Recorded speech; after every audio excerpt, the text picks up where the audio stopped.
IQ का yes compose your dream. Hello दोस्तों, quick catch में आपका स्वागत है। हमारे चैनल के द्वारा लगातार एनसीईआरटी और एनसीईआरटी आधारित क्वेश्चन कराए जा रहे हैं जो 70 बीपीएससी, यूपीपीसीएस और यूपीएससी तीनों के लिए बहुत ही महत्वपूर्ण है। भौतिक भूगोल के मूल सिद्धांत क्लास 11 एनसीईआरटी का ये पहला चैप्टर है जिसमें हमें 5 पॉइंट हमने इसमें 5 चैप्टर को रखा है।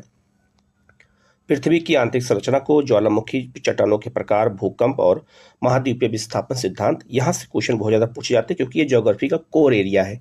यहाँ से क्वेश्चन किस तरह पूछे जाते हैं इसको हमें बताना है अच्छे से, बिल्कुल डायग्राम के थ्रू बताऊंगा। कहीं कोई डाउट लगेगा तो आप कमेंट करके पूछ सकते हैं, उसका जवाब आपको दिया जाएगा। आप लोग चैनल को सब्सक्राइब कर लीजिएगा, बेल आइकन को प्रेस कर लीजिएगा जिससे इस तरह क्लास आपको लगातार मिलती रहे।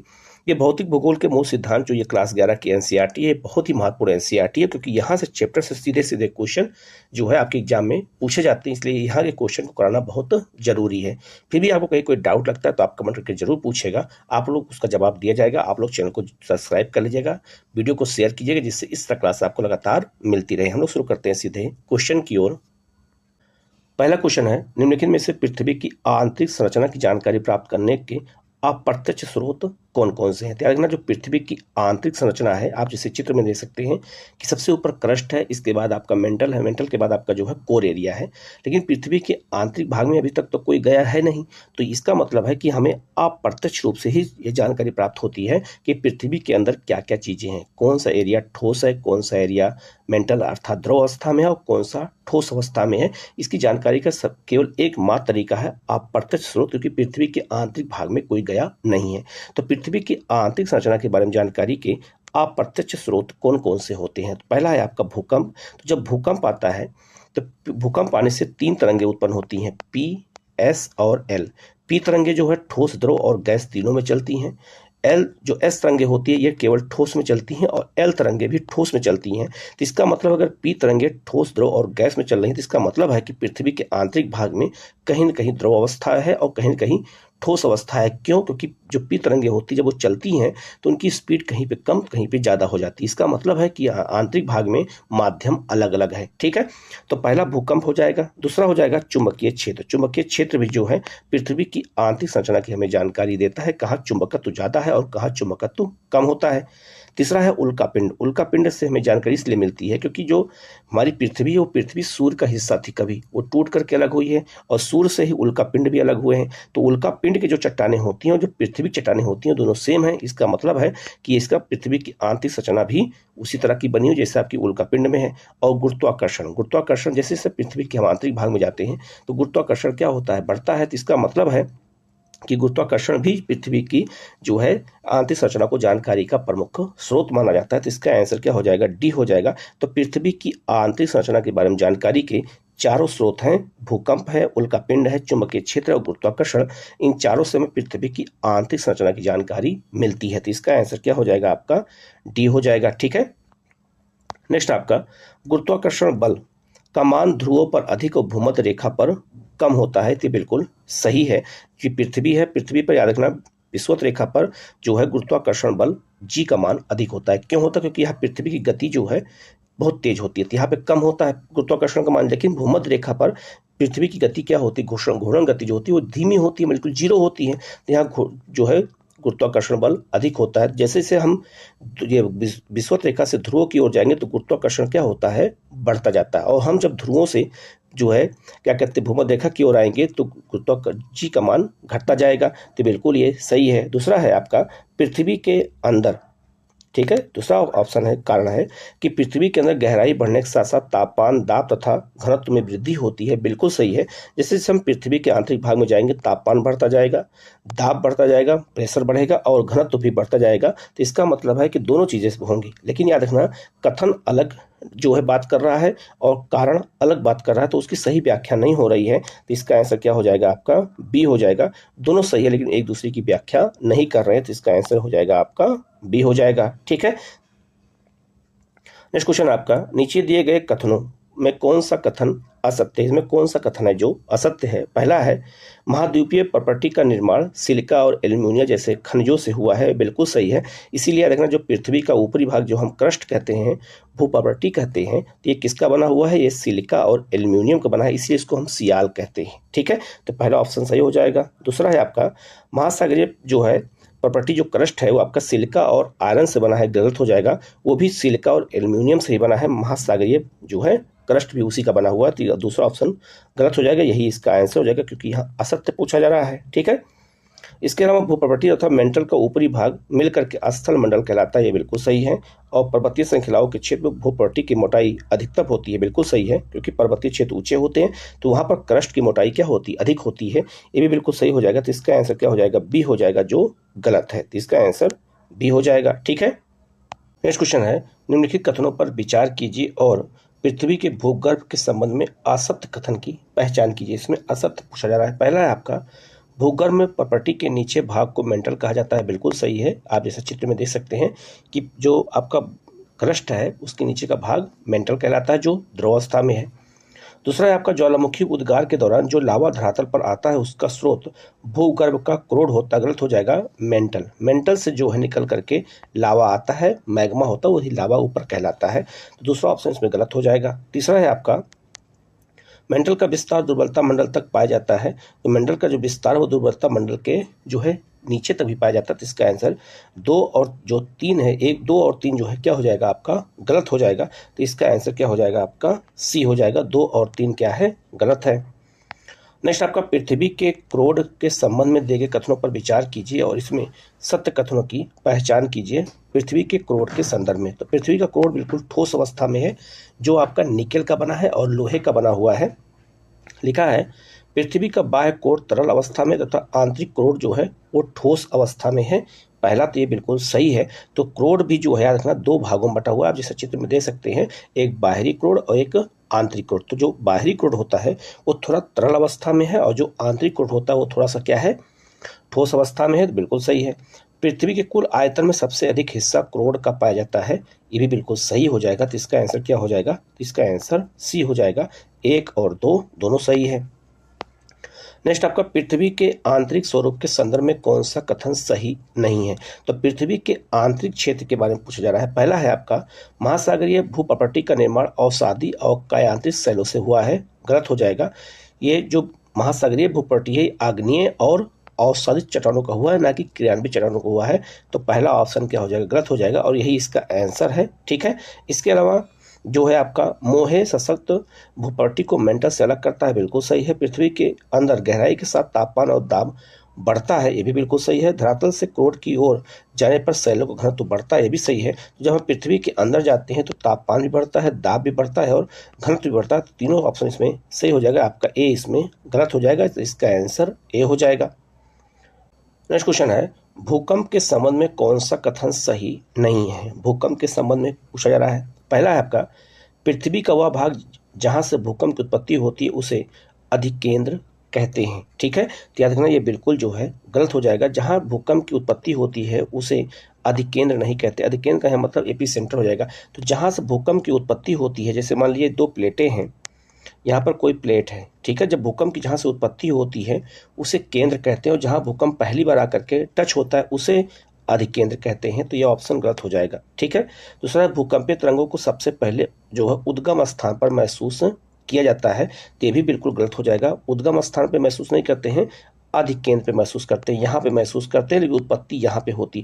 तो इसको क्या कहते हैं, इसको कहते हैं आपका अधिकेंद्र, इसको कहा जाता है, ये नीचे वाले को, और जो ऊपर वाला क्षेत्र है उसको अभिकेंद्र कहते हैं, एपी सेंटर कहते हैं। तो महसूस अभी जो कहाँ होता है, तो महसूस होता है आपका एपी सेंटर पे। तो दोनों ऑप्शन इसमें गलत हो जाएगा। तीसरा है, भूकंपीय तीव्रता की माप रिएक्टर स्केल पे की जाती है, बिल्कुल ये सही हो जाएगा। तो इसमें पूछा जा रहा कौन सा सही नहीं है, तो 1 और 2 सही नहीं है। बहुत मामूली सा क्वेश्चन ये बहुत ही है, लेकिन बहुत ही इंपॉर्टेंट है, क्योंकि यहीं पर याद रखना भूकंप की जहाँ उत्पत्ति होती है, जैसे आपको ये प्लेट है, तो भूकंप की जहाँ उत्पत्ति होती है उसको कहते हैं उद्गम केंद्र, और जहाँ पर पहली बार आकर के जो झटके लगते हैं उसके महसूस होता है उसे कहते हैं अधिकेंद्र, तो उसको हम एपी सेंटर कहते हैं। तो उत्पत्ति यहाँ होती है लेकिन झटके यहाँ महसूस होते हैं, इस चीज़ को याद रखना। इस चीज़ को यहाँ पे उल्टा कर दिया है दोनों ऑप्शन में, इसका आंसर ए और बी दोनों क्या हो जाएगा, गलत हो जाएगा। नेक्स्ट आपका, भूकंपीय तरंगों के संबंध में दिए गए कथनों में कौन सा कथन सत्य है। भूकंपीय तरंगों जब आती हैं तो भूकंपीय तरंगें 3 होती है, पी, एस और एल होती हैं। तो यहाँ दिया है, पहला है आपका, प्राथमिक तरंगें जो है भूकंपीय तरंगे पी ठोस, तरल और जो है गैस तीनों माध्यम से गुजर सकती हैं, तो बिल्कुल सही है। तो पी तरंगों को प्राइमरी तरंगे या प्राथमिक तरंगे कहते हैं, जो ठोस, द्रव और गैस तीनों माध्यम में चल सकती हैं, तो पहला ऑप्शन इसमें सही हो जाएगा। दूसरा है द्वितीय तरंगे, जिसे हम सेकेंडरी वेव कहते हैं। द्वितीय तरंगे केवल ठोस माध्यम से गुजर सकती हैं, ये भी बिल्कुल सही हो जाएगा। तीसरा है आपका प्राथमिक तरंगे द्वितीय तरंगे से अधिक विनाशकारी होती हैं, गलत हो जाएगा। तो द्वितीय तरंगे अधिक विनाशकारी होती है, प्राथमिक तरंगे विनाशकारी नहीं होती हैं, तो इसका आंसर डी हो जाएगा। केवल जो है बी और ए और बी दोनों सही हो जाएगा, जबकि सी इसमें गलत हो जाएगा, तो इसका आंसर डी हो जाएगा। तैयार रखना, जब भूकंप आता है तो भूकंप आने के बाद तीन तरंगे उत्पन्न होती हैं, पी, एस और एल, और सबसे अधिक नुकसान किससे होता है, तो एल तरंगों से होता है। पी और एस तरंगों से नुकसान नहीं होता है। ठीक है, नेक्स्ट क्वेश्चन है आपका, भूकंपीय तरंगों के संचरण के संबंध में दिए गए कथनों पर विचार कीजिए और सही कथन की पहचान करनी है। पहला है आपका, पी तरंगों में कंपन की दिशा तरंग के संचरण की दिशा के समानांतर होती है, ये बिल्कुल सही। जैसे आपका यहाँ पर, जैसे अगर यहाँ भूकंप आया तो इसी के समानांतर ये तरंगे चलती हैं, जैसा कि आप चित्र में देख सकते हैं, तो पी तरंगे बिल्कुल समानांतर चलती हैं। दूसरा है, एस तरंगे जिस पदार्थ से होकर गुजरती है उसमें जो है उभार और गर्तों का निर्माण कर देती हैं, ये भी बिल्कुल सही हो जाएगा। तो उभार मतलब और गर्त दोनों का निर्माण करते हुए चलती हैं, पी और एस दोनों, तो इसका आंसर क्या हो जाएगा, तो इसका आंसर सी हो जाएगा। दोनों ऑप्शन इसमें क्या है, सही है। ठीक है, नेक्स्ट क्वेश्चन है, निम्न कथनों पर विचार कीजिए और इनमें सही कथनों की पहचान कीजिए, इसमें कौन सा कथन सही है। पहला है, भूकंपीय तरंगे अभिलेखीय होने वाले क्षेत्र को भूकंपीय छाया क्षेत्र कहते हैं, गलत हो जाएगा। जहां भूकंप आता है उसको अभिलेखीय केंद्र कहते हैं, तो उसे हम छाया क्षेत्र नहीं कहते हैं। छाया क्षेत्र उसे कहते हैं भूकंप का, जहां भूकंप की तरंगे नहीं जाती हैं। ठीक है, अभी आपको मैं चित्र में दिखाता हूं। दूसरा है आपका, पी भूकंपीय तरंगों का छाया क्षेत्र एस भूकंपीय जो है छाया क्षेत्र से अधिक होता है, ये भी गलत हो जाएगा। एस का अधिक होता है, पी का कम होता है। आप जरा इस चित्र में देखिएगा तो आपको यहाँ पे पी और एस का छाया क्षेत्र आपको यहाँ पर दिख रहा होगा। अब भूकंपीय छाया क्षेत्र किसे कहते हैं आप साफ साफ यहाँ पे देख सकते हैं। तो दोनों ऑप्शन इसमें क्या हो जाएगा, गलत हो जाएगा।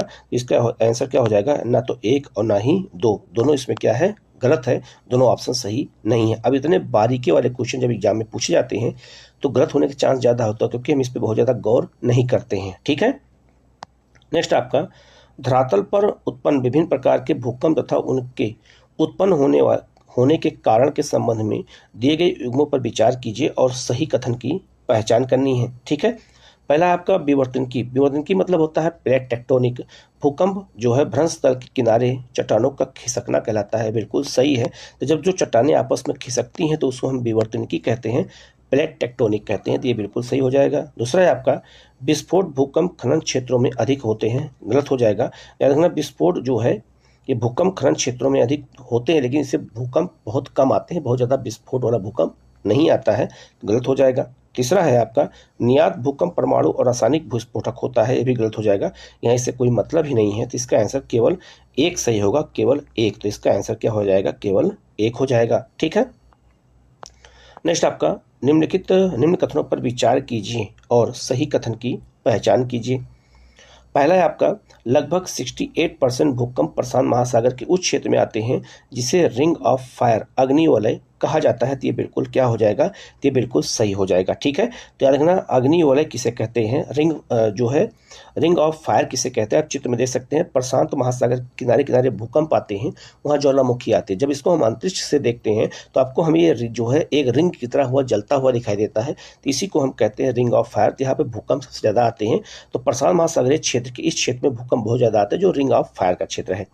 68% भूकंप यहाँ आते हैं, क्योंकि यहाँ प्लेटें आपस में एक दूसरे से टकराती हैं।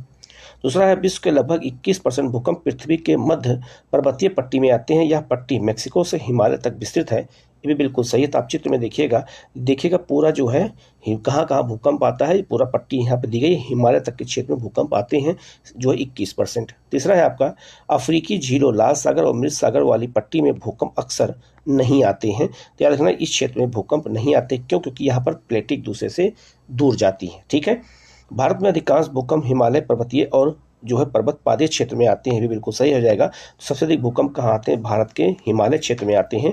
इसका आंसर क्या हो जाएगा, सभी हो जाएगा, तो इसका आंसर डी हो जाएगा। ठीक है, नेक्स्ट क्वेश्चन है आपका, भारत में आने वाले भूकंपों के संबंध में कौन सा कथन सही नहीं है? इसमें कौन सा कथन है जो भारत के भूकंप के संदर्भ में सही नहीं है? पहला है आपका, लातूर का भूकंप वर्ष 1993 में आया था, यह क्षेत्र प्राय भूकंप मुक्त क्षेत्र है। बिल्कुल सही है। तो लातूर महाराष्ट्र में है, जबकि दक्षिण भारत में भूकंप नहीं आते हैं, लेकिन लातूर में भूकंप 1993 में आया था, जबकि यह भूकंप मुक्त क्षेत्र है, फिर भी यहाँ भूकंप आया। ठीक है।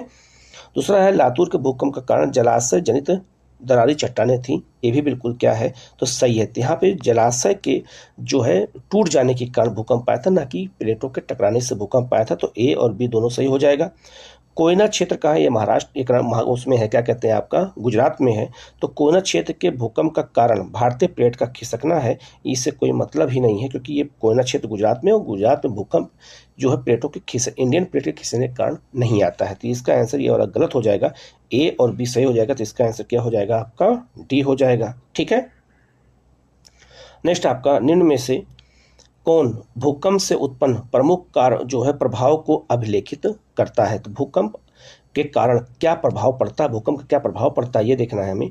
तो पहला है सुनामी। बिल्कुल सही है। भूकंप के कारण ही महासागरों में सुनामी आती है। तो सुनामी का सबसे बड़ा कारण है भूकंप है, और भूस्खलन के कारण भी सुनामी आती है, लेकिन भूकंप के कारण ज़्यादा आती है। दूसरा है भूस्खलन। बिल्कुल सही है। जैसे पर्वत है, तो पर्वतों पर जब मिट्टी कट के नीचे गिरती है तो भूकंप के कारण, जब भूकंप आता है तो हिलने लगता है पर्वत, और यहाँ से मिट्टी कट के नीचे की ओर गिरती है।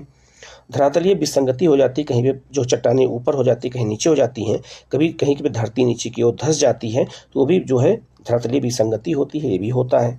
और चौथा है आपका, धरातलीय विस्थापन हो जाता है, भी सही है। बहुत सारे क्षेत्र एक दूसरे से हट जाते हैं। तो चारों परिणाम किससे होते हैं? भूकंप से होते हैं। तो इसका आंसर क्या हो जाएगा आपका, डी हो जाएगा। ठीक है। नेक्स्ट आपका, भूकंप के संबंध में निम्नलिखित कथनों पर विचार कीजिए और सही कथन की पहचान कीजिए। भूकंप के संबंध में पहला है, भूकंप की तीव्रता को मार्केली स्केल पर मापा जाता है। याद रखना ये जो है बिल्कुल सही है। तो याद रखना, भूकंप को मापने के लिए मार्केली स्केल भी होता है और रिएक्टर स्केल भी होता है, दोनों सही है। भूकंप का जो है मैग्नीट्यूड जो है विमुक्त ऊर्जा की माप करता है, ये भी बिल्कुल सही है। भूकंप के मैग्नीट्यूड भूकंपीय तरंगों के सीधे मापों पर आधारित होते हैं, ये भी बिल्कुल सही है। रिएक्टर स्केल में हर पूर्णांक विमुक्त ऊर्जा के परिणाम में जो है 100 गुनी वृद्धि का जो है निदर्शन करते हैं, 10 गुना वृद्धि करते हैं, 100 गुना नहीं करते हैं। तो चौथा ऑप्शन इसमें गलत हो जाएगा। तो इसका आंसर क्या हो जाएगा, ए हो जाएगा। 1, 2 और 3 सही है। ठीक है। तो इस तरह के क्वेश्चन जब एग्जाम में आते हैं तो गलत हो जाते हैं, इसलिए इसकी प्रैक्टिस करना बहुत जरूरी है। नेक्स्ट आपका, पृथ्वी की सतह का वह भाग जिस पर भूकंपीय तरंगों को सर्वप्रथम रिकॉर्ड किया जाता है उसे हम क्या कहते हैं? तो उसे हम अधिकेंद्र कहते हैं, इसी को हम एपी सेंटर कहते हैं। तो मान लो ये चट्टान है, तो भूकंप जहाँ आता है उसे भूकंप मूल कहते हैं। ठीक है, केंद्र कहते हैं। लेकिन भूकंप जहाँ सबसे पहली बार आगे झटका लगता है उसे हम क्या कहते हैं? एपी सेंटर कहते हैं। तो एपी सेंटर पर भूकंपीय तरंगों के सबसे अधिक नुकसान होता है, सबसे अधिक रिकॉर्ड यही होता है। यहीं से तरंगे चारों दिशाओं में भागती हैं, जैसा कि आप चित्र में देख सकते हैं। ठीक है। तो यहीं से जो है अलग अलग जो है तरंगे अलग अलग दिशाओं में जाती हैं। तो सबसे अधिक नुकसान कहाँ होता है? तो एपी सेंटर पे ही होता है। तो इसका आंसर क्या हो जाएगा आपका, बी हो जाएगा। नेक्स्ट क्वेश्चन है, रिंग ऑफ फायर शब्द निम्न में से किससे संबंधित है? तो रिंग ऑफ फायर याद रखना, ये भूकंप का और ज्वालामुखी का क्षेत्र है जो प्रशांत महासागर बनता है। आप चित्र में दोबारा इसको देख सकते हैं, अभी मैंने आपको ऊपर बताया था। तो भूकंप से भी इसका संबंध है, ज्वालामुखी से भी है और प्रशांत महासागर से भी है, क्योंकि प्रशांत महासागर किनारे किनारे पाया जाता है। तो तीनों संबंध है। तो इसका आंसर क्या हो जाएगा, 1, 2, 3 हो जाएगा। जंगल की आग से कोई मतलब नहीं है। तो यह इन याद रखना, प्रशांत महासागर के चारों तरफ जो है भूकंप भी आता है, ज्वालामुखी आता है। यहाँ ज्वालामुखी लगातार फटते रहते हैं हमेशा। तो जब हम अंतरिक्ष से देखेंगे तो हमें रिंग ऑफ फायर बिल्कुल एक रिंग की तरह जलती हुई दिखाई देता है, इसलिए इसको हम रिंग ऑफ फायर करते हैं। तो प्रशांत महासागर के किनारे किनारे होता है। तो इसका आंसर क्या हो जाएगा आपका, ए हो जाएगा। इसको अच्छे से याद रखना। ठीक है। नेक्स्ट आपका, दक्कन ट्रेप के शैल समूह किस प्रकार के ज्वालामुखी उद्गार का परिणाम है? याद रखना, जो आपका ये दक्षिण क्षेत्र है, यहाँ पर ज्वालामुखी क्रिया हुई थी, क्योंकि यहाँ पर जो है लावा वाले मैदान पाए जाते हैं, जिसे हम काली मिट्टी कहते हैं।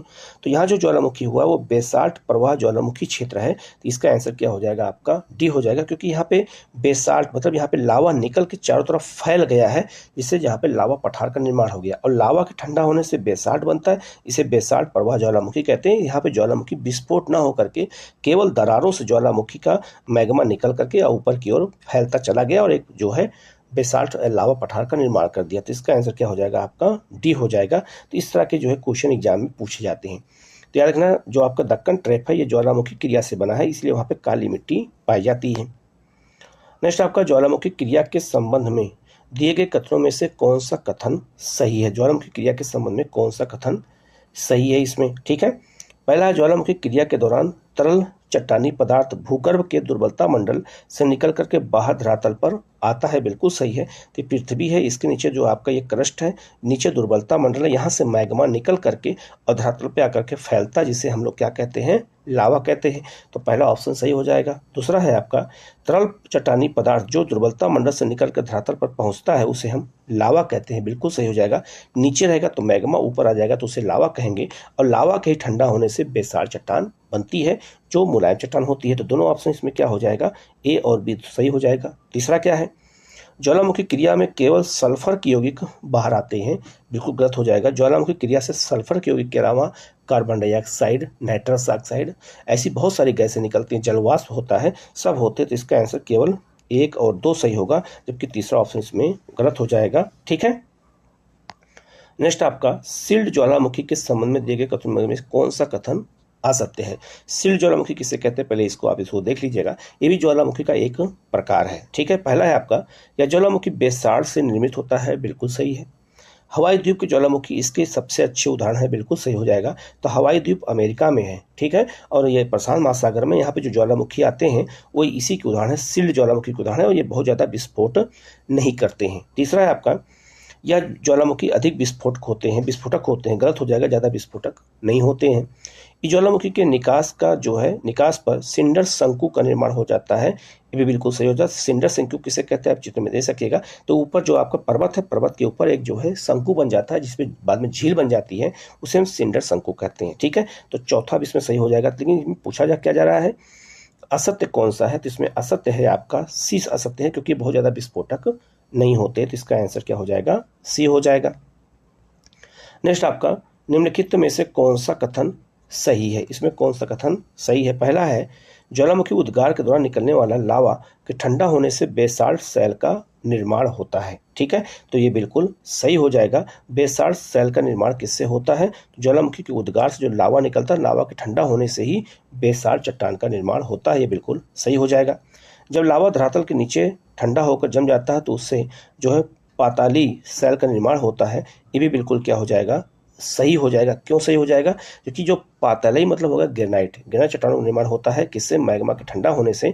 तो इसमें इसका आंसर क्या हो जाएगा, तो इसका आंसर जो है सी हो जाएगा। 1 और 2 दोनों सही है, ठीक है। नेक्स्ट क्वेश्चन है धरातल के अंदर निर्मित बैथोलित और कैथोलित का संबंध किससे है, तो ज्वालामुखी क्रिया से होता है। ज्वालामुखी से जो मैग्मा निकलता है इसी से जो है इन स्थलाकृतियों का निर्माण होता है। जरा इस चित्र में देखेंगे, चित्र में आप देखेंगे जो आपका ज्वालामुखी है, तो ज्वालामुखी जब निकलती है तो उससे जो मैग्मा होता है, मैग्मा कभी कभी चट्टानों के बीच ही अंदर जाकर के फंस जाता है, तो उससे अलग अलग स्थलाकृतियाँ बनती हैं, उसे हम बैथोलिथ, लेकोलिथ, सील्ड, ऐसे बहुत सारे नामों से जानते हैं। ये अंदर के जो है धरातल के अंदर जो मैग्मा फंस जाता है उसी ठंडा होने से ये जो है इस तरह की स्थलाकृतियाँ वहाँ पे बनती हैं। तो ये याद रखना, इसका आंसर क्या हो जाएगा आपका, ए हो जाएगा। ऐसे चीज़ों का संबंध ज्वालामुखी क्रिया से होता है। नेक्स्ट आपका ज्वालामुखी से निर्मित अंतर्भेदी जो है आकृतियों के संबंध में दिए गए युग्मों पर विचार कीजिए। जैसे आपका ये इसका संबंध क्या होता है, अंतर्भेदी आकृति कहते किसको, पहले ये समझ लीजिएगा। जैसे मान लीजिए आपका ये पृथ्वी है, तो पृथ्वी के जब नीचे मैग्मा निकलता है तो मैग्मा यहाँ कभी कभी आ करके जम जाता है, तो जो यहाँ स्थलाकृतियाँ बनती हैं उसे हम अंतर्भेदी कहते हैं, और जो ऊपर की धरातल के ऊपर स्थलाकृतियाँ बनती हैं उसे हम बहिर्भेदी स्थलाकृति कहते हैं। पहले आप ये अंतर को जान लीजिएगा। अब यहाँ पहला लिखा है आपका, पहला ऑप्शन है फैकोलिथ लावा की क्षैतिज दिशा में तस्तरी की नुमा फैली निर्मित स्थलाकृतियाँ होती हैं। तो फैकोलिथ जो होता है वो तस्तरी नुमा नहीं होता, जबकि लेकोलिथ होता है, जिससे आप चित्र में यहाँ पर दे सकते हैं, ठीक है। वो आपका तस्तरी नुमा होता है, ये आपका जो है क्षैतिज जो है फैला होता है। दूसरा आपका, तो पहला ऑप्शन क्या हो जाएगा इसमें, तो पहला ऑप्शन इसमें क्या हो जाएगा, ये आपका गलत हो जाएगा। दूसरा आपका जो है सिल अंतर्भेदी आग्नेय चट्टानों का जो है क्षैतिज तल में चादर के रूप में जमा होता है। तो सिल जो है आप देख सकते हैं, ये बिल्कुल जो है चादर में जो आप देख सकते हैं बिल्कुल फैला हुआ है। डाइक लावा प्रवाह की दरारों में लंबवत दीवार की भांति होता है, ये भी बिल्कुल सही हो जाएगा। आप डाइक भी देख सकते हैं, ये दीवार की भांति लंबवत बिल्कुल है, ये भी बिल्कुल सही हो जाएगा। तो 2 और 3 सही हो जाएगा, जबकि 1 गलत हो जाएगा। अब इस क्वेश्चन को आप चित्र को ध्यान से देखिएगा। इस चित्र में जब ज्वालामुखी की जो है मैग्मा निकलता है तो अलग अलग दरारों में फंस जाता है, उसी को अलग अलग नाम से जानते हैं। जो बड़ा क्षेत्र होता है उसको हम बैथोलिथ कहते हैं, जो तस्तरी नुमा होता है उसको हम लेपोलिथ कहते हैं, आप चित्र में देख सकते हैं।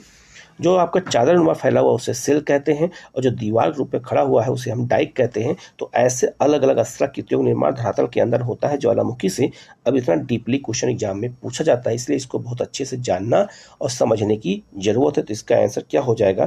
तो इसका आंसर हो जाएगा आपका सी हो जाएगा। 2 और 3 सही है, जबकि 1 आपका गलत हो जाएगा। ठीक है, नेक्स्ट आपका ज्वालामुखी के संबंध में कौन सा कथन सही नहीं है। इसमें ज्वालामुखी के संबंध में कौन सा कथन सही नहीं है? पहला आपका बेसाल्ट लावा में जब सिलिका की मात्रा कम होती है तब वह ढाल वाला ज्वालामुखी बनता है, ये बिल्कुल सही हो जाएगा। दूसरा है आपका प्रसुप्त जो है ज्वालामुखी से हमेशा उद्गार होता, गलत हो जाएगा।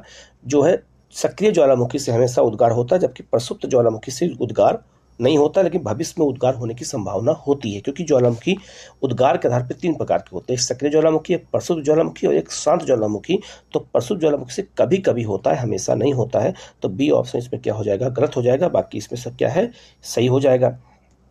इसके अलावा जो सी ऑप्शन है, ज्वालामुखी गीजर जल, गर्म जल के झरने और बीबर झीलों के रूप में सुंदर प्राकृतिक दृश्यों का निर्माण करते हैं, बिल्कुल सही हो जाएगा, क्योंकि वहाँ पर गर्म झरने पाए जाते हैं, क्योंकि वहाँ नीचे से जो है धरातल से गर्मी तो होती है। प्रथम महासागर की मेखला अग्नि वलय मतलब रिंग ऑफ फायर में सर्वाधिक सक्रिय ज्वालामुखी होते हैं, ये बिल्कुल सही है। मैंने आपको पहले ही बताया था, सक्रिय ज्वालामुखी होते तभी वहाँ पे लगातार विस्फोट होता रहता है। तो इसका आंसर बी हो जाएगा। इस 24 का आंसर क्या हो जाएगा? क्वेश्चन नंबर 24 का बी हो जाएगा। नेक्स्ट आपका, जब द्रवित मैग्मा ठंडा होकर ठोस हो जाता है तब इस प्रकार के बने सेल को हम क्या कहते हैं? तो इस प्रकार जो सेल बनती है इसको हम कहते हैं आग्नेय सेल कहते हैं। ठीक है, जैसे मान लीजिए 2 चट्टानें हैं, 2 चट्टानों से जब मैग्मा निकलता है बाहर की ओर तो ये आकर के ऊपर फैल जाता है। जब ऊपर फैल जाता है तो इसको हम कहते हैं लावा। ठीक है, और जो नीचे होता है उसको हम कहते हैं मैग्मा। तो मैग्मा के ठंडा होने से चट्टान बनती है ग्रेनाइट की, और लावा के ठंडा होने से चट्टान बनती है बेसाल्ट। तो बेसाल्ट कमजोर चट्टान है, मुलायम चट्टान है, जबकि ग्रेनाइट कठोर चट्टान है। इसी से हमारे यहाँ मंदिरों का निर्माण प्राचीन काल में हुआ है, और हमारे घर में जो मसाला पीसने के लिए सिलबट्टा होता है वो भी ग्रेनाइट का होता है, वो भी बहुत मजबूत होता है। ठीक है, अब यहाँ पे एक सवाल ये खड़ा होता है कि जो मैग्मा होता है वो नीचे होता है और लावा क्या होता है? ऊपर होता है। तो लावा और मैग्मा की जो चट्टानें बनती है बेसाल्ट और आग्नेय जो है से, और ये आपका क्या है? ग्रेनाइट। तो बेसाल्ट और ग्रेनाइट दोनों किसका उदाहरण है? आग्नेय चट्टानों का। तो आग्नेय चट्टान 2 प्रकार की होती है, बेसाल्ट भी और ग्रेनाइट होती है, और बेसाल्ट ग्रेनाइट को हम आग्नेय चट्टान कहते हैं। हम दोनों तरीके से आपको बता दिए हैं। तो इसका आंसर क्या हो जाएगा? आपका ए हो जाएगा। तो जब द्रवित मैग्मा से होकर जो चट्टान बनती है उसे हम आग्नेय चट्टान कहते हैं। आग्नेय चट्टान 2 प्रकार की होती है, एक बेसाल्ट और एक ग्रेनाइट होती है। ठीक है, तो इसका आंसर यहाँ पर ए हो जाएगा। नेक्स्ट क्वेश्चन है आपका, निम्नलिखित में से कौन सी विशेषता आग्नेय चट्टानों के संदर्भ में सही नहीं है? तो आग्नेय चट्टानों के अवसादी चट्टानों और क्रांति चट्टानों से जुड़े क्वेश्चन एग्जाम में पूछे जाते हैं। तो इनमें कौन सा आग्नेय चट्टानों के संबंध में सही नहीं है? पहला है, आग्नेय चट्टानें स्थूल, पर्वत रहित, कठोर, सघन और जीवाश्म रहित होती हैं, बिल्कुल सही हो जाएगा, क्योंकि इसमें जीवाश्म नहीं पाए जाते, क्योंकि जीवाश्म जल जाते हैं। सिलिका की मात्रा कम होने पर आग्नेय चट्टानों का रंग गहरा और अधिक होने पर हल्का होता है, ये भी बिल्कुल सही हो जाएगा। कम सिलिका की मात्रा वाली अग्नि चट्टानें अम्लीय होती है, नहीं क्षारीय होती हैं, तो सी नंबर में गलत हो जाएगा। और डी है, ये चट्टानें प्राय रवेदार होती हैं, बिल्कुल सही हो जाएगा। तो इसका आंसर क्या हो जाएगा? सी हो जाएगा, जो आग्नेय चट्टानों के संबंध में सही नहीं है। नेक्स्ट आपका अवसादी चट्टानें, याद रखना, जब आग्नेय चट्टानें टूट करके परत दर परत जमा होती हैं तो उन्हें हम अवसादी चट्टान कहते हैं, और अवसादी चट्टानों को हम परतदार चट्टानें कहते हैं। इसी चट्टानों में कोयला पाया जाता है, इन्हीं चट्टानों में जो है आपका पेट्रोलियम, प्राकृतिक गैस, चूना पत्थर पाया जाता है। तो आग्नेय चट्टानों के टूटने से ही अवसादी चट्टानों का निर्माण होता है। ठीक है, अब ऑप्शन पढ़ते हैं। लिखा है, अवसादी शैलों के संदर्भ में दिए गए कथनों पर अध्ययन कीजिए और इसमें असत्य कथन की पहचान करनी है। कौन सा ऑप्शन इसमें असत्य है? पहला है आपका, अवसादी शैलों का निर्माण विभिन्न प्रकार की शैल अवसादों के निक्षेप से हुआ, बिल्कुल सही है। तो लगातार अलग अलग चट्टानें निक्षेप हुई हैं परतदार, इसलिए इनको हम परतदार चट्टानें कहते हैं। या सेल अत्यधिक कठोर होती हैं। यह ऑप्शन क्या हो जाएगा आपका गलत हो जाएगा, ये अधिक मुलायम होती हैं, कठोर नहीं होती हैं। पृथ्वी पर औषधि सेल का विस्तार कम पाया जाता है, गलत हो जाएगा। सबसे अधिक औषधि सेलों का ही विस्तार पाया जाता है हमारी पृथ्वी पर, सबसे ज़्यादा औषधि सेल ही हमारी पृथ्वी पर पाई जाती हैं। तो दोनों ऑप्शन इसमें गलत हो जाएगा, क्योंकि यहाँ असत्य पूछा गया है, तो इसका आंसर क्या हो जाएगा, बी हो जाएगा। 2 और 3 गलत है, जबकि 1 आपका सही हो जाएगा। ठीक है, नेक्स्ट आपका निम्नलिखित में से कौन सा कथन सही है। इसमें कौन सा कथन सही है। पहला है कोयला कार्बनिक रूप से अवसादी सेल है, बिल्कुल सही है। तो कोयला में कार्बन पाया जाता है और ये अवसादी सेलों में ही कार्बन जो कोयला पाया जाता है, तो ये बिल्कुल सही हो जाएगा। खनिज तेल की प्राप्ति अवसादी सेल से ही होती है, बिल्कुल सही हो जाएगा, अभी आपको मैंने बताया। अवसादी सेल का निर्माण सेलों की पुनः क्रिस्टलीकरण प्रक्रिया से होता है, गलत हो जाएगा, इससे कोई मतलब ही नहीं है, तो इसका आंसर ए और बी हो जाएगा। ठीक है, तो कोयला और पेट्रोलियम प्राकृतिक गैस अवसादी सेलों में ही पाए जाते हैं और चूना पत्थर भी इसी में पाया जाता है। ठीक है, नेक्स्ट आपका निर्माण पद्धति के आधार पर दिए गए अवसादी सेलों के वर्गीकरण युग में कौन सा सही सुमेलित है। ठीक है, ये पूछा गया है। पहला आपका यांत्रिक रूप से निर्मित जो है बालुका और पिंडशिला, ये बिल्कुल सही हो जाएगा। तो यांत्रिक रूप से जो है बलुकास्म और जो पिंडशिला नामक चट्टानें बनती हैं। कार्बनिक रूप से जो निर्मित होती हैं वो गीजराइट और खड़िया मिट्टी जो चट्टानें होती हैं वो बनती हैं, ये बिल्कुल सही हो जाएगा। रासायनिक रूप से जो निर्मित होते हैं चूना पत्थर और कोयला, ये गलत हो जाएगा।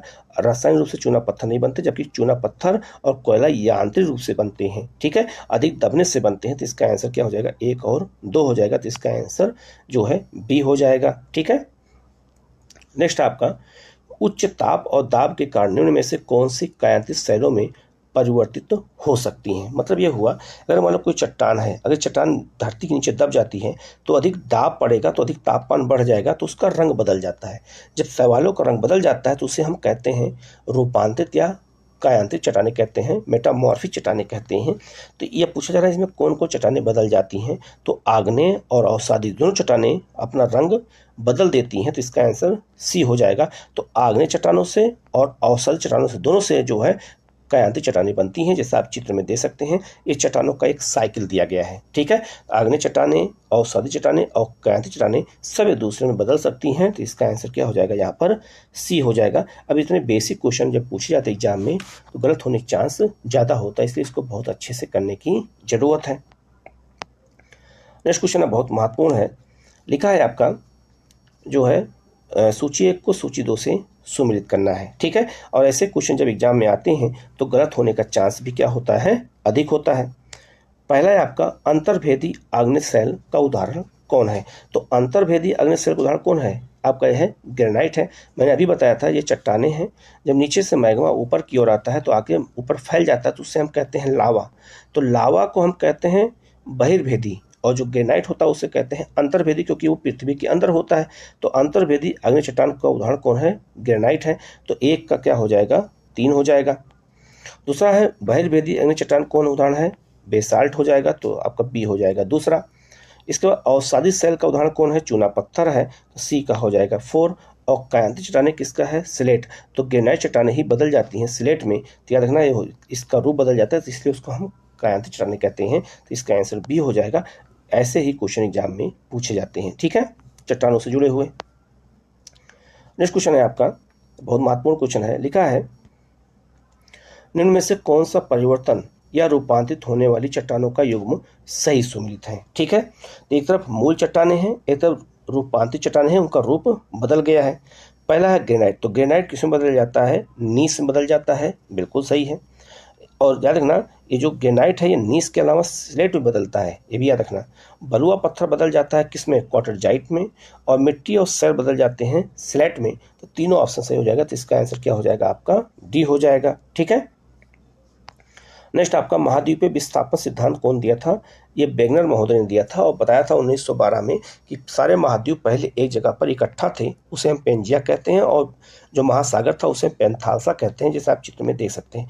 तो महाद्वीपीय विस्थापन सिद्धांत के द्वारा ही महाद्वीपों की उत्पत्ति हुई है, तो उससे जुड़ा हुआ क्वेश्चन यहाँ पे पूछा गया है। ठीक है, तो लिखा है आपका महाद्वीपीय विस्थापन सिद्धांत के संबंध में दिए गए कथनों पर विचार कीजिए और असत्य कथन की पहचान कीजिए। इसमें कौन सा कथन असत्य है। पहला है आपका यह सिद्धांत जर्मन मौसमविद जो है अल्फ्रेड वेगनर द्वारा वर्ष 1912 में प्रस्तुत किया गया था, बिल्कुल सही है। तो ये सिद्धांत 1912 में दिया गया था, महाद्वीपीय विस्थापन सिद्धांत। दूसरा है, इस सिद्धांत के अनुसार वर्तमान में सभी महाद्वीप गोंडवाना लैंड के भाग थे। गलत हो जाएगा, सभी महाद्वीप गोंडवाना लैंड के भाग नहीं थे। अफ्रीका, इंडिया, ऑस्ट्रेलिया, अंटार्कटिका और दक्षिण अमेरिका ही गोंडवाना लैंड के हिस्सा थे। अब बाकी जो है आपका यूरोप और उत्तरी अमेरिका अंगारा लैंड के हिस्सा थे, जैसा आपके चित्र में यहाँ पर देख सकते हैं। ठीक है, जैसा मैं आपको बता देता हूँ, जैसे पृथ्वी है तो पृथ्वी का जो पेंजिया है 2 भागों में टूट गया था। नीचे वाले भाग को जो है गोंडवाना लैंड और ऊपर वाले भाग को अंगारा या फिर जो है लॉरेशिया कहा गया था। ठीक है, तो याद रखना सभी महाद्वीप उसका हिस्सा नहीं थे, तो बी ऑप्शन गलत हो जाएगा। इसमें विशाल महासागर को पैंथासा कहा गया था, बिल्कुल सही है। यह सिद्धांत महाद्वीपों महासागरों के वितरण से संबंधित है, बिल्कुल सही हो जाएगा। तो इसका आंसर बी है जो गलत है। ठीक है, नेक्स्ट आपका, पृथ्वी पर मूलतः एक ही विशाल भूखंड था जिसे हम क्या कहते हैं, पेंजिया कहते हैं। पूरा पृथ्वी पर एक ही भूखंड था जिसे हम पेंजिया कहते थे, और जो आपका महासागर था उसे हम पैंथालसा कहते थे। तो यहाँ पर भूखंड पूछा गया है, तो इसका आंसर क्या हो जाएगा, पेंजिया हो जाएगा, जैसा आप चित्र में भी देख सकते हैं। ठीक है, तो इस तरह के क्वेश्चन बहुत ही महत्वपूर्ण होते हैं। ठीक है, नेक्स्ट क्वेश्चन है, निम्न में से कौन महाद्वीपीय विस्थापन के पक्ष में परमाणु को प्रस्तुत करता है। तो महाद्वीपों का विस्थापन होता है, इसका प्रमाण कैसे हुआ। महाद्वीपों की तटरेखा की साम्यता, बिल्कुल सही, आप देख सकते हैं। यह आपका अफ्रीका और दक्षिण अमेरिका को देखो, अगर एक आपस में जोड़ दिया जाए तो दोनों एक साथ जुड़ जाएंगे, तो ये आपका पहला प्रमाण हो गया। दूसरा है जो है प्लेसर निक्षेप, जो चट्टानें पाई जाती हैं वो अफ्रीका में और जो है दक्षिण अमेरिका के तटीय क्षेत्रों में चट्टानें सेम पाई जाती हैं, ये भी सही है। महासागरों के पार चट्टानों की आयु में समानता है, दोनों की आयु क्या है वो भी समानता है, और जीवाश्म का वितरण भी सेम है। जो जीवाश्म दक्षिण अमेरिका के तटीय क्षेत्रों में पाए जाते हैं वही आपका अफ्रीका में भी पाए जाते हैं। तो चारों प्रमाण किसको जो है प्रस्तुत करते हैं, महाद्वीपीय विस्थापन सिद्धांत की प्रामाणिकता को प्रस्तुत करते हैं। तो इसका आंसर क्या हो जाएगा, डी हो जाएगा। ये सब चीज़ें एनसीईआरटी बहुत अच्छे से मैंने पढ़ाया भी है, आप लिस्ट पे देख सकते हैं। और इस क्वेश्चन को भी इसलिए मैं करा रहा हूँ क्योंकि बहुत अच्छा ये क्वेश्चन है और यहाँ से एग्जाम में क्वेश्चन पूछे जाते हैं। नेक्स्ट आपका, पुरातन जलवायु और महाद्वीपों के विस्थापन के संदर्भ में महत्वपूर्ण भूमिका निभाने वाले जो है टिलाइट के संबंध में कौन सा कथन सही नहीं है। तो याद रखना, पुरातन जलवायु और महाद्वीपों के विस्थापन से जुड़ा हुआ टिलाइट एक सिद्धांत दिया गया था। ठीक है, तो पूछ रहा है इसमें कौन सा कथन सही नहीं है। यह पवनों के निक्षेप से निर्मित रूपांतरित चट्टानें हैं, गलत हो जाएगा। ये पवनों से निर्मित नहीं है, ठीक है, क्यों, ये जल से निर्मित है। ठीक है, दूसरा, अफ्रीका, फॉकलैंड द्वीप और मेडागास्कर ऑस्ट्रेलिया में मिलते हैं, तो बिल्कुल सही हो जाएगा। तो इसका आंसर ए होगा, क्योंकि यहाँ पूछा जा रहा कौन सा सही नहीं है, तो इसमें सही ए नहीं है। ठीक है, तो याद रखना, जो आपका ये अफ्रीका, फॉकलैंड द्वीप, मेडागास्कर और ऑस्ट्रेलिया आपस में जुड़े हुए थे, और याद रखना इन सबको हम गोंडवाना लैंड का हिस्सा मानते हैं। तो यहाँ इसका आंसर क्या हो जाएगा, ए हो जाएगा, जो गलत है। बाकी दूसरा ऑप्शन इसमें सही हो जाएगा। नेक्स्ट आपका, महाद्वीपीय विस्थापन के लिए वेगनर ने किस बल को उत्तरदायी माना था। इसका मतलब यह हुआ कि जो महाद्वीप है आपस में टूटे कैसे। ठीक है, तो टूटने वाला बल कौन सा बल था। पहला है गुरुत्वाकर्षण बल। ठीक है, पहला उन्होंने बताया गुरुत्वाकर्षण बल, तो गुरुत्वाकर्षण के बल की वजह से ये नहीं टूटे हैं, ये गलत हो जाएगा। ज्वारीय बल, जो ज्वारीय बल होता है, इन्होंने ये बताया ज्वारभाटा जो होता है, ज्वारीय बल जो चंद्रमा से लगता है, ये उन्होंने बताया कि ज्वारीय बल के कारण भी महाद्वीप आपस में टूट गए हैं। और याद रखना, इसके अलावा है आपका पोलर या ध्रुवीय जो है प्लोइंग बल, ये भी जिम्मेदार है, जो पृथ्वी घूर्णन करती है उसकी वजह से भी टूट गया, और घर्षण बल से कोई मतलब ही नहीं है। तो 2 और 3 यही 2 जो है ज्वारीय बल और जो आपका जो है पोलर जो आपका प्लोइंग बल है, इसी की वजह से महाद्वीप टूटे हैं। तो इसका आंसर क्या हो जाएगा, तो इसका आंसर हो जाएगा आपका बी हो जाएगा। 2 और 3 सही है, बल्कि 2 अपन गुरुत्वाकर्षण और घर्षण बल से यहाँ कोई मतलब नहीं है। तो इसका आंसर क्या हो जाएगा, बी हो जाएगा। नेक्स्ट आपका, महाद्वीपों के विस्थापन के संबंध में आर्थर होम्स द्वारा प्रस्तुत संवहन धारा सिद्धांत के संबंध में कौन सा कथन सही है। तो महाद्वीपों के विस्थापन संबंध में वेगनर ने अलग सिद्धांत दिया था और होम्स ने अलग सिद्धांत दिया था। उन्हें सिद्धांत को हम संवहन धारा सिद्धांत कहते हैं। तो इनके सिद्धांत के अनुसार कौन सा कथन सही है। पहला है, इस सिद्धांत के अनुसार पृथ्वी के मेंटल में संवहन धाराओं का तंत्र पाया जाता है, ये बिल्कुल सही है। तो पृथ्वी के आंतरिक भाग में आप देख सकते हैं संवहन धाराएं चलती हैं, यही जो है पृथ्वी जो है चट्टानों को के मूवमेंट को बढ़ाती हैं, चट्टानें इसी वजह से प्लेटें गति करती हैं। दूसरा, इस सिद्धांत के अनुसार संवहन धाराएं चुंबकीय तत्वों से प्रभावित होकर के उत्पन्न होती हैं। तो चुंबकीय तत्व से प्रभावित होकर उत्पन्न नहीं होती हैं, ये जो है आपका कोर से उत्पन्न होती है, जैसा आप देख सकते हैं। तो इसका आंसर क्या हो जाएगा? तो इसका आंसर केवल जो है एक सही होगा, ना कि दूसरा ऑप्शन क्या है इसमें गलत हो जाएगा। ठीक है, नेक्स्ट आपका नीचे दिए गए युग्मों में से कौन सा कथन सही है? ठीक है, पहला है आपका महाद्वीपीय, ठीक है, महाद्वीपीय सीमा महासागरीय किनारों और गहरे समुद्री बेसिन के बीच का भाग होता है, बिल्कुल सही है। तो महाद्वीपीय सीमा और महासागरीय जो आपका महाद्वीपीय किनारा होता है, ये जो है किसका भाग होता है? तो याद रखना, ये गहरे समुद्री बेसिन का किनारा होता है। ठीक है, जैसे आपको मान लीजिए महाद्वीपीय प्लेट है, तो महाद्वीपीय प्लेट के बाद जब अचानक से महासागर आता है, तो इस जो गहरे भाग होता है समुद्र का, उसे गहरे समुद्री बेसिन कहते हैं। तो ये सही हो जाएगा। दूसरा ऑप्शन है आपका जो है वितलीय मैदान, जो है महाद्वीपीय तटों और महासागरीय कटकों के बीच का भाग होता है, बिल्कुल सही है। तो जैसे महाद्वीपों के ऊपर मैदान पाए जाते हैं, वैसे महासागरों के अंदर भी मैदान पाए जाते हैं जो महासागरों के कटक के पास होते हैं। दूसरा भी सही हो जाएगा। तीसरा है मध्य महासागरीय कटक महासागरीय जल के ऊपरी भाग में पर्वत श्रृंखला है, गलत हो जाएगा। ऊपरी भाग नहीं, निचले भाग में पर्वत श्रृंखला है, तो ये पर्वत भी नहीं है, ये पठार होता है, ये भी याद रखना। तो महासागरों के अंदर कटक पाए जाते हैं, आप इस चित्र में देख सकिएगा। ये देखिए जो अटलांटिक महासागर में मध्य महासागरीय कटक है, ये पठार होते हैं। तो महासागरों के अंदर जो पठार पाए जाते हैं उन्हें कटक कहते हैं। तो तीसरा ऑप्शन क्या हो जाएगा? गलत हो जाएगा। तो इसका आंसर क्या हो जाएगा? तो इसका आंसर बी हो जाएगा, 1 और 2 सही है, जबकि तीसरा इसमें गलत हो जाएगा। ठीक है, प्लेट विवर्तनिकी के संबंध में से कौन सा कथन सही नहीं है? पहला है मैकेंजी, पार्कर और मॉर्गन ने प्लेट विवर्तनिकी की अवधारणा को प्रस्तुत किया था, बिल्कुल सही है। तो प्लेट विवर्तनिकी का मतलब होता है प्लेट टेक्टोनिक, प्लेटें जो गति करती हैं उसी को हम प्लेट टेक्टोनिक कहते हैं। तो पहला सही हो जाएगा। विवर्तनिकी प्लेट महाद्वीपीय और महासागरीय प्लेट खंडों से मिलकर के बनी होती हैं, बिल्कुल सही हो जाएगा। ठीक है, तीसरा है प्लेट विवर्तनिकी सिद्धांत कौन सा? पृथ्वी का स्थल मंडल 6 प्रमुख प्लेटों का बना हुआ है, गलत हो जाएगा। हमारी पृथ्वी पर टोटल 7 बड़ी प्लेटें पाई जाती हैं, आप अभी चित्र में देख सकते हैं। अगला है आपका नजका प्लेट एशिया महाद्वीप और प्रशांत महासागरीय प्लेट के बीच स्थित है, गलत हो जाएगा। जो आपका नजका प्लेट है ये प्रशांत महासागर और आपका जो है दक्षिणी अमेरिकी प्लेट के बीच में है, आप चित्र में देख सकते हैं। तो आप चित्र को ध्यान से देखेंगे तो आपको 7 प्लेटें दिखाई देंगी। ठीक है, 6 प्लेटें नहीं है, टोटल 7 प्लेटें बड़ी प्लेटें हैं। और आपका जो नजका प्लेट है आप देखेंगे तो दक्षिण अमेरिका के जो है पश्चिम में स्थित है। ठीक है, तो याद रखना टोटल 7 बड़ी प्लेटें हैं, 6 बड़ी प्लेटें नहीं है। तो इसका आंसर क्या हो जाएगा? तो यहाँ इसका आंसर जो है बी हो जाएगा, जो गलत है। तो 3 नंबर और 4 नंबर दोनों गलत है, तो इसका आंसर बी हो जाएगा। ठीक है, नेक्स्ट आपका प्लेट विवर्तन की सिद्धांत के अनुसार स्थल मंडल को 7 मुख्य प्लेटों और कुछ छोटी प्लेटों में विभक्त किया गया है, बिल्कुल सही है। निम्नलिखित में से कौन छोटी प्लेटों के उदाहरण हैं, इनकी पहचान करनी है। तो बड़ी प्लेटें कौन कौन सी हैं और छोटी प्लेटें कौन कौन सी हैं, ये भी हमें अच्छे से याद रखना है। तो पहले हम देख लेते हैं कौन सी छोटी प्लेटें हैं। ठीक है, पहला है अफ्रीकी प्लेट। तो अफ्रीकी प्लेट बड़ी प्लेटें हैं, पहला ऑप्शन गलत हो जाएगा। तो 1 नंबर यहाँ भी है, 1 नंबर यहाँ है, दोनों ऑप्शन कट गया। कोकोस प्लेट छोटी प्लेट है। अब जो है फिलिपाइन प्लेट, ये भी छोटी प्लेट है। कैरोलिन प्लेट, ये भी छोटी प्लेट है। और फ्यूजी प्लेट, ये भी छोटी प्लेट है। तो इसका आंसर क्या हो जाएगा? आपका सी हो जाएगा। अब यहाँ पे चित्र आप देखिएगा तो बड़ी प्लेटें और छोटी प्लेटों को यहाँ पर साफ साफ चित्र में दिया गया है।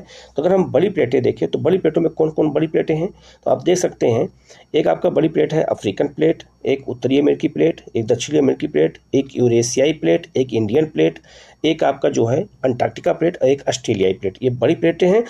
और आपका एक प्रशांत प्लेट। तो प्रशांत प्लेट को मिला करके ये जो है बड़ी प्लेटें हैं, बाकी सब क्या हैं? छोटी प्लेटें हैं। इनको अच्छे से याद रखना। और प्लेटों को के द्वारा ही हमारी पृथ्वी का कि जो है स्थल मंडल का निर्माण हुआ है। तो हमारी पृथ्वी पर टोटल 7 बड़ी प्लेटें पाई जाती हैं और बाकी 20 से अधिक छोटी प्लेटें पाई जाती हैं। तो छोटी प्लेटों के उदाहरण कौन कौन से हैं, चित्र में आप देख करके इसको आप अच्छे से याद कर सकते हैं। ठीक है, नेक्स्ट क्वेश्चन है प्लेट संचलन के फलस्वरूप बनने वाली प्लेट सीमाओं के संबंध में दिए गए कथनों में से कौन सा कथन असत्य है? तो याद रखना, प्लेटें जब संचरण करती हैं तो प्लेटों में आपसी सीमाएं होती हैं। तो उन सीमाओं के संबंध में क्वेश्चन पूछा गया है।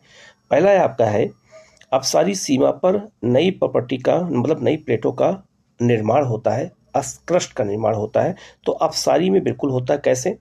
याद रखना, जैसे 2 प्लेटें हैं तो 2 प्लेटें जब दूर भागती हैं तो नीचे का मैग्मा ऊपर आता है और आकर के नई स्थलाकृतियों का निर्माण करता है, जैसा आप चित्र में देख सकते हैं। दूसरा, रूपांतरित सीमा में निर्मित रूपांतर भ्रंश 2 प्लेटों को जोड़ते हैं, गलत हो जाएगा। ये 2 प्लेटों को अलग करते हैं, जोड़ते नहीं हैं। तो बी ऑप्शन क्या हो जाएगा? गलत हो जाएगा, यही इसका आंसर होगा। इसके अलावा अभिसरण सीमा पर एक प्लेट दूसरी प्लेट से जो है नीचे धंसती है, बिल्कुल सही हो जाएगा।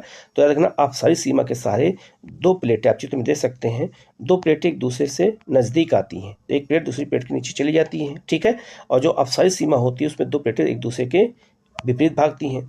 अपसारी प्लेट के अंतर्गत प्लेटें एक दूसरे से अलग हटती हैं, अभी मैंने बताया, बिल्कुल सही हो जाएगा। तो इसका आंसर बी हो जाएगा, जो इसमें गलत है। तो प्लेटें अलग अलग होती हैं, अपसारी सीमा, अपसरण सीमा और रूपांतरित या संरक्षित सीमा, सबको एक साथ मैप पे दे दिया गया है। आप इसको अच्छे से देख लीजिएगा, ऐसे ही क्वेश्चन एग्जाम में पूछे जाएंगे आपसे, ठीक है। नेक्स्ट आपका, भारतीय प्लेट की सीमा के संबंध में कौन सा कथन सही है। तो भारतीय प्लेट की जो है सीमा के संबंध में अगर क्वेश्चन पूछा जाए तो पहला ऑप्शन क्या है, जो है भारतीय प्लेट में प्रायद्वीपीय भारत और ऑस्ट्रेलिया महाद्वीप का भाग शामिल था, ये बिल्कुल सही है। तो भारतीय प्लेट में याद रखना, भारतीय प्लेट का प्रायद्वीपीय हिस्सा था और ऑस्ट्रेलियाई प्लेट का हिस्सा था, आप चित्र में देख सकते हैं, दोनों एक साथ जुड़े हुए थे। भारतीय प्लेट की सीमा महाद्वीपीय अभिसरण के रूप में है, ये भी बिल्कुल क्या हो जाएगा, सही हो जाएगा। तो महाद्वीपीय प्लेटें होती हैं, जब दो महाद्वीपीय प्लेटें आपस में टकराती हैं तभी यूरेशियाई प्लेट से कौन टकराई, इंडियन प्लेट टकराई, तो दोनों महाद्वीपीय प्लेटें हैं। पेंजिया के विभाजन के बाद भारत के पूरब की ओर खिसकने के से हिमालय का निर्माण हुआ, गलत हो जाएगा। पूरब नहीं, उत्तर की ओर खिसकने से हुआ। आप चित्र में देखिएगा, ये उत्तर की ओर खिसका है भारत, ठीक है, ना कि पूरब की ओर। तो तीसरा ऑप्शन गलत हो जाएगा। तो इसका आंसर क्या हो जाएगा, इसका आंसर 1 और 2 हो जाएगा। तो इसका आंसर सी हो जाएगा, ठीक है। नेक्स्ट क्वेश्चन है आपका, भू संचलन से होने वाली, भू संचलन मतलब जो पृथ्वी का संचलन होता है, तो भू संचलन से होने वाली क्रिया और उसके प्रभाव से होने वाले विभिन्न घटकों और निर्मित रूपों को सुमिलित करना है। इसमें कौन सा सही सुमिलित है, ठीक है। पहला है आपका, याद रखना, जो पहला है आपका भ्रंश। तो भ्रंशन से क्या होता है, तो भ्रंशन से तनाव के कारण चट्टानों का टूटना। तो भ्रंशन से चट्टानें क्या होती हैं, टूट जाती हैं। दूसरा है विभंजन। विभंजन से क्या होता है, चट्टानों का समान रूप से टूटना, उसको हम विभंजन कहते हैं। अपनति क्या होता है, तो अपनति रहना, ऊपर उठे हुए वलन को हम अपनति कहते हैं। जैसे आपका ये है, आपका फोल्ड है, तो जो ऊपर वाला उठा भाग है उसे हम क्या कहते हैं, अपनति कहते हैं। और सम जो है सम्मित किस वलन किसे कहते हैं, तो वलन के दोनों भुजाओं का झुकाव जो नीचे की ओर होता है उसे हम क्या कहते हैं, सम्मित वलन कहते हैं, ठीक है। तो इसका आंसर क्या हो जाएगा, ए हो जाएगा, ठीक है। अब जरा इस चित्र में देखिएगा, तो पृथ्वी जो आपका जो पर्वतों का निर्माण हुआ हमारी पृथ्वी पर, उसमें बहुत सारे फोल्ड माउंटेन वलन क्रिया के द्वारा हुआ है। तो आप देख सकते हैं अपनति किसे कहते हैं और सम्मित किसे कहते हैं, आपको यहाँ पे चित्र में दिखाई देगा। तो हिमालय का निर्माण ऐसे ही हुआ है, वलन क्रिया के द्वारा हुआ है, इसलिए हमारे हिमालय को हम वलित पर्वत भी कहते हैं, ठीक है। नेक्स्ट क्वेश्चन है आपका, निम्नलिखित में से कौन सा कथन भू आकृतिक प्रक्रियाओं को सही तरीके से परिभाषित करता है, ठीक है। पहला, धरातल पर पदार्थों का गुरुत्वीय बल द्वारा संचरण, गलत हो जाएगा। अंतरजातीय और बहिर्जातीय बलों द्वारा भौतिक और रासायनिक क्रियाओं के कारण भूतल में परिवर्तन, यही इसका आंसर हो जाएगा। तो इसका आंसर क्या हो जाएगा, बी हो जाएगा। तो पृथ्वी के अंदर जो बल लगता है उसे हम अंतर्जनित बल कहते हैं, जिसमें भूकंप ज्वालामुखी आता है। और बहिर्जनित बल जो पृथ्वी के ऊपर लगता है, जैसे पवन, नदी, हिमनद द्वारा जो बल लगता है उसे हम बहिर्जनित बल कहते हैं। तो उसकी वजह से भौतिक और रासायनिक क्रियाओं द्वारा कई भूस्थलाकृतियों का निर्माण होता है। तो इसका आंसर क्या हो जाएगा, आपका बी हो जाएगा। नेक्स्ट आपका, निम्नलिखित में से कौन सी प्रक्रिया या क्रियाएं पटल विरूपण बल में सम्मिलित होती हैं। पटल विरूपण मतलब ये हो गया जो हमारी पृथ्वी पर बल उत्पन्न होता है, ठीक है। धरातल पर बड़े भाग का उत्थापन, जब बड़े भाग का उत्थापन जिससे पर्वतों का निर्माण हो जाता है उसे पटल विरूपण बल कहते हैं, बिल्कुल सही। जो क्षीण वलन के माध्यम से पर्वत निर्माण, जो वलन होता है, फोल्ड होता है, उससे जो पर्वतों का निर्माण होता है वो भी पटल विरूपण बल होता है, जो पृथ्वी के अंदर से लगता है। और तीसरा ऑप्शन है, स्थानीय संचरण के कारण उत्पन्न भूकंप, ये भी जो है पटल विरूपण के कारण होता है। तो तीनों घटनाएं पृथ्वी की आंतरिक क्रियाओं द्वारा होती हैं, तो इसको हम पटल विरूपण कहते हैं। तो इसका आंसर क्या हो जाएगा, डी हो जाएगा, अर्थात इसमें सभी ऑप्शन सही हैं। नेक्स्ट आपका, बहिर्जनित प्रक्रियाओं से संबंध में कौन सा कथन सही नहीं है। तो बहिर्जनित प्रक्रियाएं क्या होती हैं, जो पृथ्वी के ऊपर बल लगता है उसे हम बहिर्जनित बल कहते हैं, और जो पृथ्वी के अंदर लगता है उसे हम अंतर्जनित बल कहते हैं। तो लिखा है आपका, इसमें कौन सा कथन सही नहीं है, पूछा जा रहा है। बहिर्जनित प्रक्रियाएं अपनी ऊर्जा केवल सूर्य से प्राप्त करती, गलत हो जाएगा। बहिर्जनित जो प्रक्रियाएं होती हैं ऊर्जा जल से, वायु से प्राप्त करती है, ना कि सूर्य से। तो इसका आंसर ए हो जाएगा, जो इसमें गलत है, बाकी इसमें सब सही हो जाएगा। नेक्स्ट आपका निम्न कथनों पर विचार कीजिए और सही कथन की पहचान करनी है। इसमें कौन सा कथन सही है? पहला है रासायनिक अपक्षय में चट्टानों के विखंडन की जगह पे अपघटन की क्रिया होती है, बिल्कुल सही हो जाएगा। तो अपक्षय का मतलब होता है चट्टानों का अपने स्थान पे टूट जाना। और रासायनिक अपक्षय किसे कहते हैं? मान लीजिए चूना पत्थर है, तो चूना पत्थर पर जब लगातार पानी गिरता है तो अपघटन होता है, जिससे चूना चट्टानें टूट जाती हैं, तो उसे हम कहते हैं रासायनिक अपक्षय। दूसरा है ऑक्सीकरण की प्रक्रिया से सैलों का विखंडन होता है, ये भी बिल्कुल सही हो जाएगा। तो जब ऑक्सीकरण होगा जो चट्टानें आपस में टूट जाती है उसे हम कहते हैं विखंडन कहते हैं। और ऑक्सीकरण कब होता है? जब पानी उस पर गिरेगा। तो दोनों ऑप्शन क्या हो जाएगा? सही हो जाएगा। तीसरा है आपका चट्टानों का न्यूनीकरण केवल धरातलीय जल और मृदा जल की प्रक्रिया से संभव होता, गलत हो जाएगा। केवल जो है जल से नहीं होता है, याद रखना, इससे हवाओं से भी होता है, ना कि केवल जल से होता। तो इसका आंसर केवल 1 और 2 हो जाएगा, जो सही है। ठीक है। नेक्स्ट आपका रासायनिक अपक्षय की जो है प्रक्रिया जल योजन के संबंध में कौन सा कथन सही है? तो जब किसी चट्टान पर लगातार पानी पड़ता है तो उसी से रासायनिक अभिक्रियाएं होती हैं और चट्टानें टूट जाती हैं, जिसे हम रासायनिक अपक्षय कहते हैं। तो इसमें उदाहरण के लिए पूछा गया है, पूछा कौन सा इसमें सही है? पहला है आपका जल योजन सैलों के विघटन से में सहायता करता है, बिल्कुल सही हो जाएगा। तो सैलों के टूटने में जल जो है महत्वपूर्ण भूमिका निभाता है। यह प्रक्रिया जल योजन भौतिक अपक्षय से में सहायता प्रदान करती है, ये भी बिल्कुल सही हो जाएगा। तो भौतिक अपक्षय में चट्टानों को टूटने में योगदान करती हैं। तो इसका आंसर क्या हो जाएगा? आपका डी हो जाएगा, मतलब ए और बी दोनों सही है। अब आपको एक चीज़ बता देते हैं, जो अपक्षय होता है वो 3 प्रकार से होता है। एक रासायनिक अपक्षय होता है, एक भौतिक अपक्षय होता है और एक आपका जैविक अपक्षय होता है। तो 3 तरह का अपक्षय होता है और 3 तरह से चट्टानें टूटती हैं। तो इसका आंसर यहाँ पर क्या हो जाएगा? डी हो जाएगा। नेक्स्ट आपका अपसल्कन गुंबद का निर्माण यांत्रिक अपक्षय की प्रक्रिया के कारण होता है। ठीक है। तो कैसे होता है? तापमान में परिवर्तन और जो है विस्तारण कारण होता है। तो उसे जो है जो अपसलन गुंबद किसे कहते हैं? जो पर्वतों का ऊपर वाला भाग होता है उसको कहते हैं। तो यह तापमान में परिवर्तन और विस्तारण से होता है, जिससे वलन की क्रिया होती है और जिससे पर्वतों का निर्माण होता है। तो इसका आंसर यहाँ पर ए हो जाएगा। नेक्स्ट आपका निम्न कथनों पर विचार कीजिए और सही कथन की पहचान करनी है। इस पर कौन सा कथन सही है? पहला है आपका लवण अपक्षय की प्रक्रिया तापीय क्रिया जल संयोजन और क्रिस्टलीकरण के कारण उत्पन्न होती है, बिल्कुल सही हो जाएगा। जब अपक्षय क्रिया में जब नमक लगातार उसमें मिलता है तो उसमें रासायनिक जल के साथ रासायनिक क्रियाएं होती हैं और जिससे कारण चट्टानें टूट जाती हैं। पहला आपका सही हो जाएगा। अपक्षयन की प्रक्रिया खनिजों के समृद्धिकरण में तो सहायक करती हैं, किंतु उनके संकेंद्रण में नहीं करती हैं, गलत हो जाएगा। संकेंद्रण में भी करती हैं, दोनों में करती हैं। तो इसका आंसर केवल 1 सही होगा, जबकि दूसरा क्या हो जाएगा? इसमें गलत हो जाएगा। नेक्स्ट आपका बृहद संचलन के संबंध में दिए गए कथनों पर विचार कीजिए और उसमें असत्य कथन की पहचान कीजिए। बृहद संचलन का मतलब होता है जब प्लेटों की गतियां होती हैं, चट्टानों की गतियां होती हैं। कौन सा इसमें असत्य कथन है? हमें इसकी पहचान करनी है। पहला है इसमें सैलों का बृहद मलबा गुरुत्वाकर्षण बल के कारण हस्तांतरित होता है, बिल्कुल सही हो जाएगा। तो मलबा एक स्थान दूसरे स्थान ढाल के अनुरूप जब जाता है तो गुरुत्वाकर्षण के बल के कारण विस्थापित होता है, उसे हम क्या कहते हैं? बृहद संचलन कहते हैं। संचलन मतलब होता है गति करना। बृहद संचलन को अपक्षय की प्रक्रिया बढ़ाती है, बिल्कुल सही हो जाएगा। तो जब चट्टानें टूटेंगी तभी तो वो एक स्थान से दूसरे स्थान पर जाएंगी, ये भी बिल्कुल क्या हो जाएगा? सही हो जाएगा। तीसरा है आपका बृहद संचलन की प्रक्रिया मतलब सक्रियता के कारणों में केवल ढालों की प्रवणता और ऊंचाई में वृद्धि महत्वपूर्ण होती है, गलत हो जाएगा।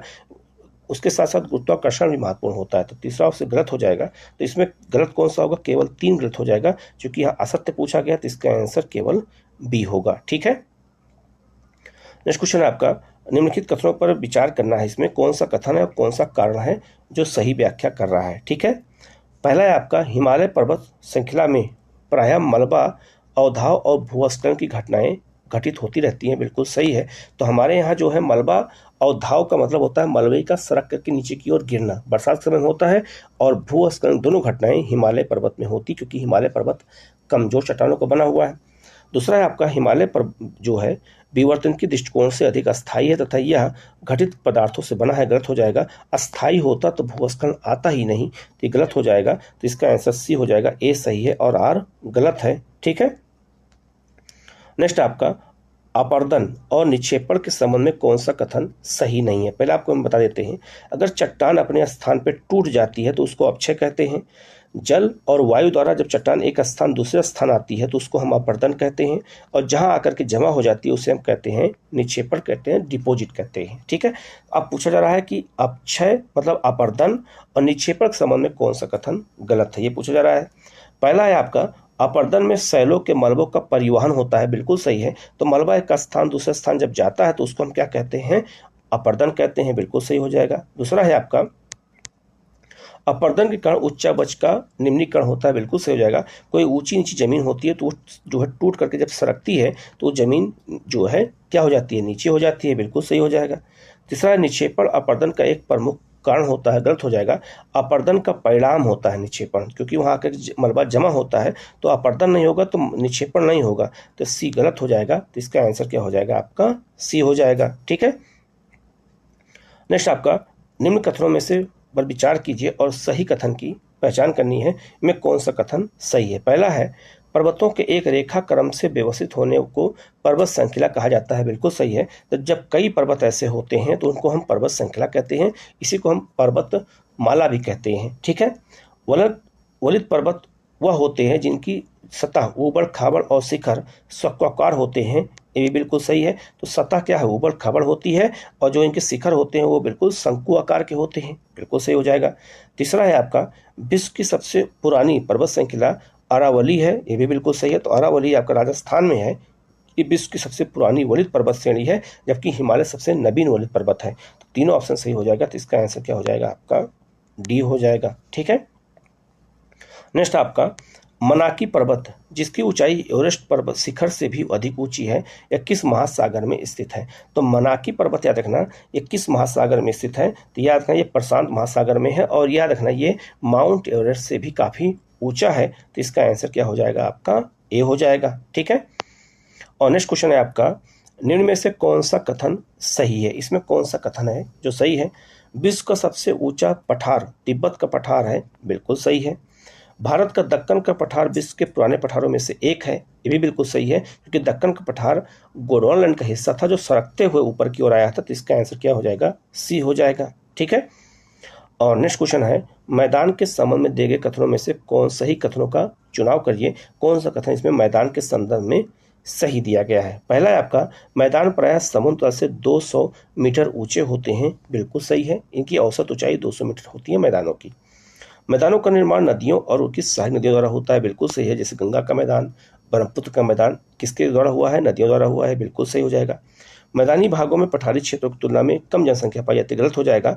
पठारी क्षेत्रों में जनसंख्या कम पाई जाती है, मैदानी क्षेत्रों में जनसंख्या ज़्यादा पाई जाती है। जैसे उत्तर प्रदेश आपका बिहार मैदानी क्षेत्र है तो यहाँ जनसंख्या ज़्यादा है, तो सी ऑप्शन गलत हो जाएगा। तो इसका आंसर ए और बी हो जाएगा जो सही है, जबकि तीसरा सी ऑप्शन इसमें क्या है, गलत हो जाएगा। तो ये जो है 58 क्वेश्चन मैंने इस पार्ट में कराया है भू आकृति विज्ञान में क्लास 11 की एनसीईआरटी में।